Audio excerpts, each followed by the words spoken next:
हो जय हरे कृष्ण। आप ही का सुबह मैसेज पे बात हुआ था याद दर्शन मत बोलिए आपके। ये है ना, यहाँ जहाँ राम रुके वहाँ भक्त भी रुके। आइए आइए इधर आइए। हमारे प्रभु जी सोनीपत से आए हैं, स्वागत करेंगे चैंटिंग हरे कृष्णा कृष्णा कृष्णा हरे हरे, हरे राम राम राम हरे हरे। सोनीपत भक्त वृंद की। तो प्रभु जी हमारे बड़े अच्छे भक्त हैं, कुछ बोलना चाहते हैं प्रभु जी? हरे कृष्ण। बोलिए। प्रभु जी मैं आपके दर्शन के अभिलाषी था प्रभु। हरे कृष्ण। प्रभु जी मैं इंसान नहीं था, आपके प्रवचन ने मैं इंसान बना दिया। मैंने प्रभु जी आप यूट्यूब पे प्रवचन सुना, मैं गधा था, गधे से इंसान बन गया प्रभु जी। मैं 2000 में दीक्षा ली थी मैंने प्रभु जी आप प्रवचन सुना, मैं इंसान बन गया। हरे कृष्ण। नाम बताइए अपना। मेरा भौतिक नाम है श्री भगवान और आध्यात्मिक हाँ बोलना नहीं आता प्रभु जी। और जो ना मेरी दीक्षा हुई तो श्री कृष्ण गोपाल दास नाम टेक देंगे। हरि बोल। तुम्हारे महाराज जी का नाम है गोपाल कृष्ण और इनका नाम है कृष्ण गोपाल। हरि बोल। तो गुरु में भक्त, भक्त में गुरु। तो बहुत बहुत धन्यवाद प्रभु जी आपका आने का, आपका सहयोग करने का। प्लीज बैठिए, आप लोग कथा सुनिए। हरे कृष्णा। रामाय रामभद्राय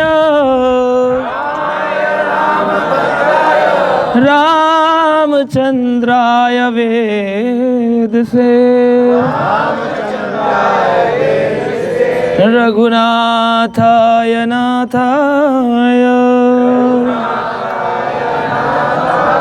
सीताय पतये नमः। जय श्री राम।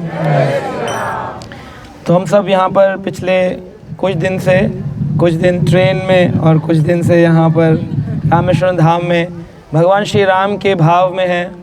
और आज का दिन बहुत अच्छा है क्योंकि अब भगवान श्री राम का राम विजय उत्सव आने वाला है।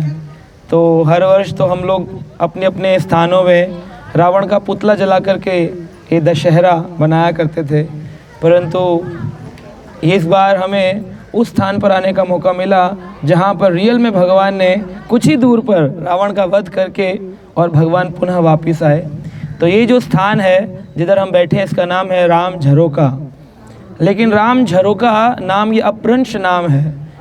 भगवान जब रावण का वध करके पुनः अपनी सेना के साथ आ रहे थे तो भगवान ने उस पर्वत को धन्यवाद देना चाहा जिस पर्वत से हनुमान ने छलांग लगा करके और लंका का पता लगाया और लंका में कहाँ सीता मैया हैं इस चीज़ का पता लगाया। तो देखते हैं कि आज पूरे वर्ष में पूरे विश्व में अष्टमी तिथि बनाई जा रही है ना। कल नवमी बनाई जाएगी और परसों दशहरा। तो ये जो नवरात्रि है ये हमारे भक्तों के नवरात्रि नहीं है। हरि बोल। तो आप कहेंगे फिर ये किसके नवरात्रे हैं? भक्तों के नवरात्रे आते हैं चैत मास में, जिसमें भगवान राम का जन्म हुआ। राम नवमी तिथि अप्रैल में जो आती है उसमें कौशल्या माता ने प्रार्थना करी थी कि हे देवी माँ, हे भगवान, कृपया कर मेरे घर में पुत्र रूप में आप आएँ। तो जिस प्रकार वासुदेव और देवकी के गर्भ में भगवान आए उसी प्रकार दशरथ महाराज और कौशल्या के घर में भगवान श्री राम आए। भगवान दशरथ जी जो थे नहीं और दशरथ जी के घर में कोई संतान नहीं थी। दशरथ शब्द का अर्थ है जो कि 10 रथों को इकट्ठा एकदम नाप लेते, एकदम किसी भी रथ को रोक सकते हैं। एक व्यक्ति एक रथ चलाता है लेकिन दशरथ महाराज 10 रथों को अकेला नाथ लेते थे। वैसे दशरथ थे बड़े बलशाली, लेकिन उनके घर कोई संतान नहीं है। बहुत प्रार्थना करने पर भगवान से एक पुत्री प्राप्त हुई। तो दशरथ जी की एक पुत्री है जिनका नाम है शांता, है ना। लोग सोचते राम, भरत, शत्रुघ्न, लक्ष्मण यही है, लेकिन 4 पुत्र के साथ पहले एक पुत्री थी जिसका नाम है शांता। ये वरिष्ठ हैं, बड़ी हैं। और शांता के लिए एक वर चाहिए था जो कि अच्छा और ऋषि भाव का हो। तो बताते हैं कि ऋषि श्रृंग नाम के एक ऋषि हैं जिन्होंने अपने पूरे जीवन काल में कभी भी किसी स्त्री का चिंतन नहीं किया, ऐसा ऋषि श्रृंग। तो उनको साधु वेशधारी स्त्रियों को भेजा गया कि जाइए कैसे भी करके ऋषि श्रृंग को लेकर के आइए और उनसे शांता का विवाह कराना है, और फिर जब ऋषि श्रृंग हमारे घर के हो जाएंगे तो फिर उनके यज्ञ करने से हमारे घर में पुत्र कामेश्वर यज्ञ से पुत्र की प्राप्ति होगी। तो ये बहुत स्ट्रगल था, लेकिन भगवान की प्राप्ति के लिए देखिए लोग क्या क्या करते थे। अभी तो लोग भगवान की प्राप्ति के लिए ये सीढ़ी भी नहीं चढ़ सकते, बोले इतना ऊंचा कौन जाएगा, नीचे बैठते हैं, नीचे बैठ के फल फ्रूट खाते हैं बढ़िया आराम से ना, कौन जाएगा ऊपर चढ़ करके। लेकिन लोग बहुत, दशरथ महाराज ने बहुत स्ट्रगल किया, और कहते हैं कि एक बार दशरथ महाराज वन को जा गए थे और वन के अंदर उनको एक सुनाई दिया आवाज़ कि जैसे कोई हिरण, एक पशु पानी पी रहा है, और उन्होंने अपने उस धनुष बाण को नाथ करके उस पशु की ओर छोड़ दिया। क्यों गए थे जंगल में? लोग दशरथ जी पर प्रश्न उठाते हैं, तो वो क्षत्रिय राजा हैं। क्षत्रिय शब्द का अर्थ है जो प्रजा को क्षति से त्रायण कराता है, क्षति त्रय हो गया क्षत्रिय।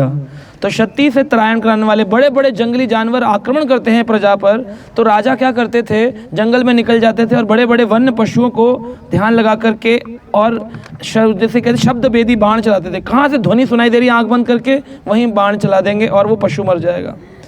तो आक्रमणकारी जो अतिताई पशु थे उनका वध किया जाता था। ये नहीं था कि क्षत्रिय मांस खाते थे और इसलिए वध करते थे, स्वाद के लिए नहीं करते थे। पशु आक्रमणकारी होगा इस वजह से उनके लिए वो किया जाता था। उसके बाद में दशरथ महाराज जो थे उन्होंने एक दिन शब्द भेदी बाण सुनकर के एक बाण चला दिया, और वो जाकर के एक भक्त को लगा जिनका नाम था श्रवण कुमार। उनके श्रवण कुमार अपने माता पिता को तीर्थ यात्रा के लिए लेके जा रहे थे, और तीर्थ यात्रा पे जाते वक्त वो लोग सरयू नदी के किनारे अयोध्या के पास ही उन्होंने विश्राम स्थल बनाया था। माता पिता को टोकरी में बिठाया था, आगे और पीछे दो टोकरी हैं, और दोनों को कंधे पर रखकर कांवड़ की तरह लेकर के श्रवण कुमार जा रहे हैं। अंधे अंधे माता पिता को कांवड़ में बैठाए के, अंधे अंधे माता पिता थे, देख नहीं सकते थे, लेकिन फिर भी पिता और माँ की सेवा के लिए वो कहाँ गया, तीर्थ यात्रा। और आजकल अगर माता पिता बूढ़े हो जाएं तो बच्चा पूछेगा कि तीर्थ यात्रा गए हो कि नहीं गए हो, कहेगा तुम रहो घर में, हम जा रहे हैं बार में एंजॉय करने के लिए, तीर्थ यात्रा हम नहीं लेके जाएंगे। लेकिन श्रवण कुमार ने दिखाया कैसे उसके पास एसी का टिकट नहीं था, एरोप्लेन नहीं था ना, गाड़ी नहीं थी, टैक्सी बुक नहीं कराई थी, उसने कंधे पर कांवड़ बना कर के टोकरी में बिठा के ले जा रहा था। माता पिता को बहुत प्यास लगी, बोले श्रवण हमें पानी की आवश्यकता है, तो पानी लेने के लिए उस सरोवर में सरयू की नदी के किनारे वो चले गए। सरयू जलधारी लेने गया नीर रे, लेने क्या गया था, नीर, पानी लेने गया था, है ना। और अंधे माता पिता इंतजार में थे कि पानी मिलेगा। इधर दशरथ महाराज जंगल में थे और उन्होंने शब्द भेदी बाण चला दिया, और श्रवण जो था उसके बाण जाके लग गया, और वो जोर जोर से पुकारने लगा, हाय हाय क्या होगा मेरे माता पिता का। दशरथ जी ने जब देखा तो एकदम आत्मग्लानि से भर गए, बोले ये क्या हो गया, मेरा पुत्र मारा गया, ये क्या हो गया, ये इनकी माता पिता का इतना प्रेमी पुत्र एक मुझसे कैसे मर गया, ये कैसे हो गया, बहुत दुखी हुए। तो उसने कहा बस मेरी एक इच्छा है, मेरे माता पिता देख नहीं सकते हैं, तो आप मैंने जल भर लिया था, अब मेरी अंतिम इच्छा है कि मेरे माता पिता को जल पिला देना, बस ये है। तो यहाँ पर एक सिद्धांत आता है कि एक पुत्र के लिए ये बहुत बड़ा कर्तव्य है कि अपने माता पिता को तर्पण करे, मरणोपरांत तर्पण किया जाता है। यहाँ तक भगवान राम ने भी जब उन्हें पता चला दशरथ जी ने प्राण त्याग दिए हैं, तो उन्होंने चित्रकूट स्थान जो है वहाँ पर जब वो जंगल में थे, उन्हें पता चला कि उनके प्राण निकल गए दशरथ जी के, तो उन्होंने अपने पिताजी के लिए, दशरथ जी के लिए क्या किया था, तर्पण विधि किया था। जब पितृपक्ष आते हैं तो 15 दिन रोज जल देना चाहिए। पुत्र शब्द का अर्थ है पू नामक नरकः त्रायते इति पुत्रः। पुत्र वो है जो अपने माता पिता को पू नामक नरक से तार सकता है। लड़का नहीं होना चाहिए जो कि लड़ के प्रॉपर्टी लेता है, बेटा नहीं होना चाहिए जो कि बंटवारे के लिए लड़ता है, उसे पुत्र होना चाहिए। और व्यक्ति पुत्र इसीलिए कामना करता है कि हमें जल देगा मरणोपरांत। तो यहाँ श्रवण जो था वो जल सिद्धांत स्थापित करता है कि कितना उसको फिक्र है अपने माता पिता के जल के लिए। उसने मरते वक्त बोला कि इनको पानी पिला देना। जल लेकर के पात्र दशरथ महाराज पहुँचे, उन्होंने पानी पिलाया, तो वहाँ पुत्र प्यास मिट गई, है ना। पुत्र अब हमें कितनी और तीर्थ यात्रा में आगे बढ़ना है, तो कुछ बोल ही नहीं रहे दशरथ, क्योंकि आवाज़ अलग है और आंखों में आंसू निकल रहे हैं। वो आंसू उनके हाथ में इधर से पानी पिला रहे थे, वो इसी करके पानी पी रहे थे, इधर आंसू गिर रहे थे और गिर करके पानी में मिक्स होने लग गए। वो पी रहे हैं तो उनको नमकीन पानी लग रहा है, खारा। कह रहे बेटा पुत्र, ये मीठा पानी नमकीन कैसे हो गया, खारा कैसे हो गया है? तो वो सोच में पड़ गए, क्या बोलूँ अब मैं, बोल ही ना। बोले पुत्र बोलते क्यों नहीं हो, पुत्र बोलते क्यों नहीं हो? जब कई बार बोला तो उन्होंने, दशरथ जी ने बड़े दुख से कहा, आपका पुत्र नहीं रहा, मैं दशरथ हूँ, मुझसे गलती हो गई। ऐसा लगा उनको, बस प्राण निकल गए उनके। बहुत ज़ोर ज़ोर से विलाप करने लगे और बोलते हैं, तुम्हारे कारण हमारा पुत्र नहीं रहा, हम श्राप देते हैं कि तुम्हें भी पुत्र वियोग में प्राण त्यागने पड़ेंगे जैसे हम प्राण त्याग रहे हैं। दशरथ जी को बड़ी प्रसन्नता हुई। क्या हुई? आपको कोई श्राप देगा प्रसन्नता होगी? दशरथ जी बोले, ये तो बड़ी अच्छी बात कह दी, मैं इतने समय से पुत्र कामना में था और इसने कहा कि तुम्हारे पुत्र का तुम्हें वियोग सहना पड़ेगा, इसका मतलब पुत्र तो होगा। तो बड़े प्रसन्न हुए, बोले बस मैं ये चाहता हूँ आपका श्राप मुझ पर फल जाए, ये मेरी इच्छा। हरि बोल। भक्त का स्वभाव कैसा है, दशरथ जी का स्वभाव कैसा है? बड़े प्रसन्न है कि देखो श्राप मिला है मुझे, अब मेरे पुत्र होगा। तो उस पुत्र प्राप्ति के लिए उन्होंने पुत्र कामेष्टि यज्ञ कराया, जो कि ऋषि श्रृंग शांता के साथ में आए और उन्होंने उसका चरु जो यज्ञ का था वो प्रदान किया। तो 3 रानियां थीं, केकई, कौशल्या और सुमित्रा। तो केकई और कौशल्या को एक एक चरु मिला। अब एक का 4 भाग किया जा सकता है, लेकिन 3 रानियों को कैसे बांटा जाए? तो उन्होंने क्या किया कि कौशल्या को दिया, सुमित्रा को दिया और केकई को दिया। अब केकई और कौशल्या जो थी उन्होंने अपनी प्रिय सुमित्रा को भी प्रदान कर दिया। तो इस प्रकार से हम देखते हैं कि उन्होंने एक्चुअली 2 रानियों को ही दिया, प्रथम कौशल्या और केकई, और उन्होंने अपना भाग सुमित्रा को दे दिया। तो ये इस प्रकार से 4 डिवीज़न हुए और एक एक चरु के हिस्से से प्रभु के जो चतुर्थ विग्रह हैं, यानी कि भगवान श्री कृष्ण का प्रथम विस्तार है बलराम, और बलराम जी का प्रथम विस्तार है संकर्षण, प्रद्युम्न, अनिरुद्ध, वासुदेव। ये चतुर्थ विग्रह हैं भगवान के अप्रकट लोक में। वही 4 विग्रह संकर्षण, प्रद्युम्न, अनिरुद्ध और वासुदेव, यही 4 नीचे 4 चरु के रूप में 3 माताओं के गर्भ से प्रकट होते हैं, राम, लक्ष्मण, भरत, शत्रुघ्न बन के। रामचंद्र भगवान की। तो राम शब्द का अर्थ है, जब इनके घर 4 पुत्र हुए तो इनका एक ही अर्थ है। राम शब्द का अर्थ है आनंद प्रदान करने वाले भगवान, जो किसी भी व्यक्ति को आनंद प्रदान करते हैं। परशुराम बन के आते हैं तो परशु फरसा लेकर के आनंद प्रदान करते हैं। जब वो बलराम बनते हैं तो बलशाली हल लेकर के आनंद प्रदान करते हैं, और जब वो केवल राम बनते हैं तो मर्यादाओं के, शिक्षाओं के माध्यम से सबको आनंद प्रदान करते हैं।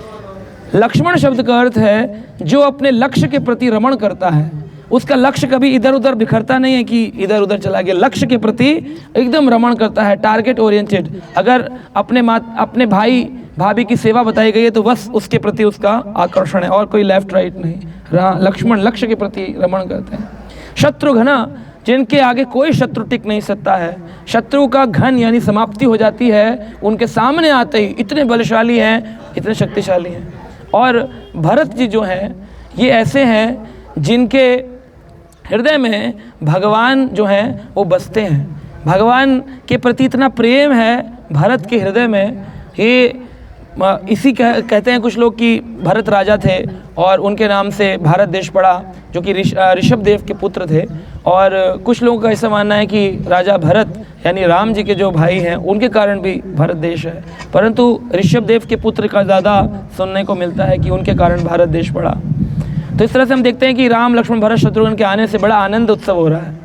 कैकेयी माता बहुत प्रसन्न है, रामचंद्र जी को कैकेयी ज़्यादा रखती हैं और कौशल्या जो है वो भरत को ज़्यादा रखती हैं। दूसरी माँ, ताकि इनके मन में कोई ये भावना है कि ये दूसरी माँ का, ये दूसरी माँ का। इतना प्रेम है कि कैकेयी के कक्ष में रामचंद्र सदा लीला करते हैं। क्या लीला करते हैं? रोटी खाता है कौआ और उठा कर के ले जाता है, तो भगवान राम विलाप करते हैं कि एक कौए कहाँ चले जा रहे हो, इधर आओ, ये रोटी मुझे प्रदान करो। तो कहते हैं काक भुसंडी नाम के एक ऋषि हैं, काक यानी कौआ और भुसंडी उनका एक नाम है, ऋषि भुसंड। ये जो भुसंडी ऋषि हैं इनकी आयु 50,000 साल से भी ज़्यादा अधिक है, और ऐसे भुषंडी ऋषि बहुत ही ज़्यादा तपस्या करते हैं और काक का रूप उन्होंने धारण किया है। तो काक का रूप क्यों धारण किया है? तो बोले कौन कच कच कर रहा है? अरे बोल नहीं, कहाँ से आ रही है? हाँ जो भी है, काक जो है, काक का मतलब है कौआ। कौए का रूप क्यों बाहर धारण किया उन्होंने? बोले कौए का इसलिए क्योंकि इस योनि में ज़्यादा कोई साधना नहीं करनी पड़ती है। ऐसा नहीं कि ऋषि भूषण जो हैं वो काक का रूप त्याग नहीं सकते हैं, वो काक का रूप धारण इसलिए करके रखते, बोले इस निकृष्ट योनि में मैं सदा सदा सदा सदा भजन कर सकता हूँ। तो काक का रूप मिल कैसे गया एक ऋषि को? ऋषि जो भुषंडी थे वो अपने गुरु के प्रति बड़े समर्पित थे और गुरु जी ने उनको ज्ञान दिया था भगवान का भजन करो। भगवान का भजन करते थे, बड़े आत्मरमण थे, आत्मरमण करते थे, भगवान का आनंद लेते थे भजन में। एक बार वो शिव जी के स्थान पर थे और शिव जी के स्थान पर वो भजन कर रहे थे और जल चढ़ा रहे थे, ओम नमः शिवाय, ओम नमः शिवाय, ओम नमः शिवाय। इतने में उनके गुरु जी आ गए। जब उनके गुरु आए तो भुषंडी ऋषि खड़े होकर के गुरु जी को सम्मान नहीं किए, गुरु जी का सम्मान नहीं किए। तो गुरु जी जब आए तो देख लिया कि आ रहे हैं, मंदिर के अंदर आ गए हैं और शिवलिंग पर आ गए हैं, बिल्कुल सामने आ गए, तब भी उनको प्रणाम नहीं किया। जब प्रणाम नहीं किया तो उनको एकदम ऐसा हो गया कि अरे इन्होंने प्रणाम नहीं किया, लेकिन फिर भी गुरु कैसे होते हैं, माफ़ कर देने वाले, दयालु होते हैं, तो उन्होंने माफ़ कर दिया, कोई बात नहीं। लेकिन शिवजी से बर्दाश्त नहीं हुआ। वैष्णव नाम यथाम शंभु, बोले मैं परम वैष्णव हूँ और ये कैसा वैष्णव शिष्य बनाया जो अपने गुरु का सम्मान नहीं करता। सारे वैष्णव टिकट तोड़ रहा है। खड़े होकर के शिवजी उस शिवलिंग से प्रकट हो गए और बोलते हैं मैं तुझे श्राप देता हूँ कि तू अभी इसी वक्त काक की योनि में चला जाए जो निकृष्ट योनि है। तो वो पैर पकड़ लिए, बोले शिवजी आप मुझे ऐसा क्यों श्राप दे दिए, मैं तो आपकी सेवा कर रहा था। बोले भगवान का दर्शन किसने कराया? बोले गुरु जी ने। तो बोले गुरु जी का सम्मान नहीं कर सकते हो तुम, है ना, ऐसा उनको बोला। तो गुरुजी से बोलते हैं कृपया आप मेरे गुरु हैं, मेरी रक्षा करिए। तो उनके गुरुजी ने प्रार्थना करी शिव जी से कि माफ़ कर दीजिए मेरा शिष्य है। उन्होंने कहा ठीक है आप प्रार्थना करते हैं तो अब मैं योनि तो नहीं बदल सकता हूँ, लेकिन मैं इसको एक वरदान दे सकता हूँ कि इसकी योनि इच्छा योनि है, जितने काल तक चाहेगा उतने काल तक रहेगा, है ना। और दूसरा इसको मैं वरदान देता हूँ कि इसी योनि से ये प्रभु राम को प्राप्त कर लेगा। तो ये जो काक था, ये कौआ, एक बार भुषंडी ऋषि देखे कि भगवान राम रोटी खा रहे हैं तो उनका महाप्रसाद उनके हाथ से छीन करके भागे। ले गया काक हाथ से माखन और रोटी लेकर कौआ भागा। और भगवान राम जो हैं वो केकई के महल में खड़े खड़े रो रहे हैं। छोटे से बच्चा जो संसार को भोजन दे रहा है एक रोटी के टुकड़े पे रो रहा है। कितनी सुंदर लीला है, वात्सल्य लीला है भगवान की। रो रहे हैं, आंखों में आंसू निकल रहे हैं, चिल्ला रहे हैं काक काक। केकई पूछ रहे क्या हो गया पुत्र? काक काक मेरे हाथ से रोटी दी थी माँ ने, वो छीन कर ले गया। तो केकई जो है रोटी बनाने चली गई, रसोईया से बोलने की जाओ मैं तुम्हारे लिए दूसरी रोटी ले आती हूँ। इतने में भगवान राम जो थे, काक भुषंडी की इच्छा थी कि भगवान मुझे थोड़ी कृपा करें। क्या देखते हैं काक उड़ रहा है और पीछे पीछे भगवान राम भी उसके साथ साथ उड़ने लग गए। छोटे से बालक के उड़ रहे हैं और काक पीछे पीछे जा रहा है और पीछे पीछे राम जी जा रहे हैं, जाते जा रहे हैं। वो पहुँच गया कैलाश पर्वत पे, वहाँ राम जी आ गए। वो पहुँच गया और ऊपर पीछे पीछे राम जी आ गए। जितना चलता जा रहा है राम जी पीछे पीछे उसका अनुगमन कर रहे हैं। सारे लोकों में घूम रहा है पीछे पीछे राम, हर जगह जा रहा है। बोले देखो राम जो है मुझे से रोटी छीन रहे हैं, मुझे महाप्रसाद छीन लेंगे और मैं महाप्रसाद छोड़ना नहीं चाहता हूँ। और सारे लोक में जा रहा है, सारे देवता कर हम कुछ नहीं कर सकते। घूम फिरते फिरते उन्होंने कहा एक ही तरीका है, माँ की शरण ले लेता हूँ। तो केकई माता के महल में जब नीचे उतर के आए तो पीछे पीछे राम जी भी आ गए। राम जी आए तो राम जी देख कर के कहते हैं काक तुम रोटी लेकर के भागे और मुझे पूरे ब्रह्मांड का दर्शन करा दिया तुमने, है ना। तो आज मुझे तुम्हारा एक स्वरूप, तुम्हारा एक स्वभाव बड़ा अच्छा लगा कि तुम्हारी प्रसाद के प्रति बड़ी रुचि है ना। तुमने प्रसाद को नहीं त्यागा। हम क्या कर देते हैं, भूख लगी हो या कुछ भी हो तो तुरंत प्रसाद मिले ना मिले हम कुछ भी खा लेते, बोले अरे छोड़। लेकिन काक भुषंडी ऋषि अपना प्रसाद भगवान को भी नहीं दिए, बोले भगवान मेरा प्रसाद मैं कैसे दे दूं आपको। और लगा हम प्रसाद छोड़ देते हैं तुरंत ही, क्योंकि प्रसाद की वैल्यू नहीं पता। हम तो पदार्थ भोगी हैं, हम प्रसाद भोगी, प्रसाद खाते का है। तो जब भगवान बड़े प्रसन्न हुए, भगवान ने उसी बाल स्वरूप में इतने छोटे से, ये नहीं क्या कि बड़ा विशाल चतुर्भुज, उतने छोटे से में ही चतुर्भुज रूप दिखाया और काकभूषणी ऋषि को बड़े प्रसन्न हुए, बोले काक रे काक मांग रे मांग, तेरा अनुराग मुझे बड़ा भाया। तेरा अनुराग मुझे भा गया कि तू मेरे पीछे पीछे पीछे पीछे कहाँ तक तूने घुमाया मेरे को। तेरा अनुराग जो है वो मुझे बहुत भा गया। कितनी प्रीति है तेरी मेरे प्रसाद के प्रति, मेरे प्रति। बोल मुझसे क्या चाहता है? संपत्ति चाहिए, राजपद चाहिए, बोल क्या चाहिए? तो काक ने बोला कि देखो संपत्ति दोगे तो एक काल के बाद वो समाप्त हो जाएगी। अंतवतम तु फलम तेषाम, ये फल जो मिलते हैं ये तो अंत हो जाने वाले हैं। तो क्या चाहिए तुमको? बोलो। बोले संपत्ति दे हूँ, शक्ति में दे हूँ, क्या चाहिए तुझे? तो बोल रहे हैं न शक्ति चाहिए न संपत्ति चाहिए, मुझे क्या चाहिए? मुझे भक्ति चाहिए। बोले क्यों? बोले भक्ति एक ऐसी चीज़ है, ये भगवान को आपका बना देती है और काल क्रम में इसका नाश होता नहीं। तो हमको भक्ति की कामना करनी चाहिए। तो इस प्रकार से भगवान राम ने बड़ी कृपा करी और काकभूषणी ऋषि इस बारे में गरुण जी के साथ में उनका संवाद चल रहा है और बहुत सुंदर सुंदर इसमें बहुत सारी लीलाएं, बट हमें और भी दर्शन के लिए जाना है तो हम इसको संक्षिप्त रूप में समझेंगे कि एक बार इंद्र जो था है ना, उसका पुत्र है जयंत, उसने भी क्या किया कि आकर के सीता माता जी पर आक्रमण किया, ये देखने के लिए कि ये हैं कि नहीं, भगवान है कि नहीं। सीता जी पर आक्रमण कर दिया और उनके पाँव में आकर के चोंच मारी जिसमें रक्त निकलने लगा। तो राम जी ने जब देखा कि सीता जी के ऊपर इसने चोंच मारी है, तो मैं काक संवाद सुना रहा हूँ कि कौवे ने एक लीला और करी है। तो जब पाँव में आकर चोंच मारी तो भगवान राम ने ऐसे ही वहाँ पड़ी एक घास के तिनके को उठाकर जयंत के पीछे फेंक दिया। अब जयंत तो सोता भगवान को टेस्ट करने गया था, परीक्षा करने, वो जो तिनका था वो पीछे पीछे भागा। जब भागा तो इंद्र भाग करके शिव जी के धाम में गया, बोला शिव जी देखिए मेरे पीछे भगवान राम ने एक तिनका फेंक दिया है जो कि मुझे बाण की तरह आके लगेगा, मैं मर जाऊंगा। वो बोले हम कुछ नहीं कर सकते, हम कुछ नहीं कर सकते हो, यहाँ से फटाफट निकलो वरना कैलाश भी समाप्त हो जाएगा। ये प्रभु राम है। इसीलिए रामेश्वरम वो स्थान है जहाँ ये दिखाता है कि राम ने भी जो है ना, शिव जी जो है वो राम जी का भजन करते हैं और भगवान राम जो है शिव जी से प्रेम करते हैं और उनके यश कामना के लिए एक स्थान बनाया है। लेकिन ये शिव जी का राम जी को प्रार्थना है, राम ईश्वर इति ही रामेश्वरम, राम जी जिनके ईश्वर हैं, रामनाथ महादेव, यहाँ महादेव जी राम को अपना नाथ मानते हैं। तो ऐसे स्थान पर वो जयंत भाग करके ब्रह्मलोक को गया, अन्य लोगों को, या सभी लोगों ने एक ही बात बोली कि हम कुछ नहीं कर सकते, हम कुछ नहीं कर सकते, यहाँ से भागो। इंद्र के पास गया, इंद्र कहता है अरे दुष्ट, तेरे जैसा पुत्र होने से अच्छा है कि पैदा होते ही मर जाए, हमें नहीं चाहिए तेरे जैसा पुत्र, भाग यहाँ से, खुद तो मरेगा, हमारा ये अमरावती छिनवाएगा हमारे से, भाग यहाँ से। अभी वो नारद जी के पास पहुँचा, बोले जयंत क्या हो गया?